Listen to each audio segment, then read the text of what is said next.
मोहतरम नादरीन अस्सलामु अलैकुम वरहमतुल्लाहि वबरकातुहू। औज़ु बिल्लाहि मिनश शैतानिर रजीम बिस्मिल्लाहिर रहमानिर रहीम व सल्लल्लाहु अला मुहम्मदिन व आलिहि त्वाहिरीन। मोहतरम नाज़रीन, मारिफ़ कुरान के उन्वान से आज का हमारा मौजू कुरान मजीद की फ़जीलत। खुदावंद आलम कुरान मजीद की सूरह शूरा में इरशाद फरमा रहा है, व इन्नहु लतंज़ीलु रब्बिल आलमीन नज़ल बिहिर रूहुल अमीन अला क़ल्बिका लितकूना मिनल मुनज़िरीन। और ये कुरान रब्बुल आलमीन की तरफ से नाजिल होने वाला है और इसे जिब्रील अमीन अलैहिस्सलाम लेकर नाजिल हुए हैं और ये आपके क़ल्ब पर नाजिल हुआ ताकि आप लोगों को अज़ाब इलाही से डराएं।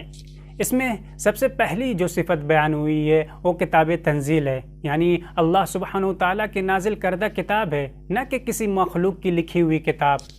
चुनांचे ये तमाम किताबों से अफजल और मुमताज़ है। कुरान मजीद का पढ़ना और समझना किसी दिन का मोहताज नहीं है, बल्कि ये हर रोज़ अपने पढ़ने वाले के लिए हिदायत का ज़रिया बनता है।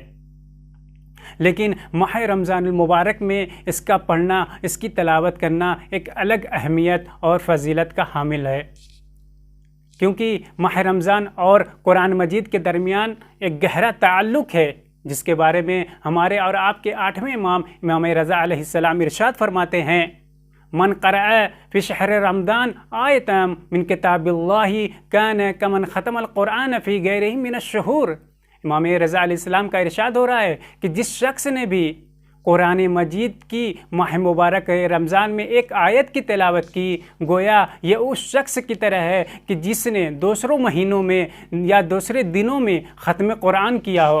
इसी तरीके से इमाम अली अलैहिस्सलाम इरशाद फरमाते हैं कि जब मैं चाहता हूँ खुदा से बातें करूँ तो मैं नमाज़ पढ़ता हूँ, और जब मैं चाहता हूँ कि मेरा रब मुझसे बातें करे तो मैं कुरान मजीद की तिलावत करता हूँ।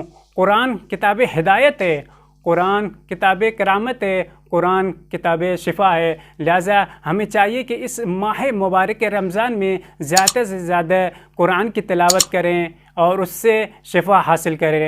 वस्सलामु अलैकुम वरहमतुल्लाहि वबरकातुहू।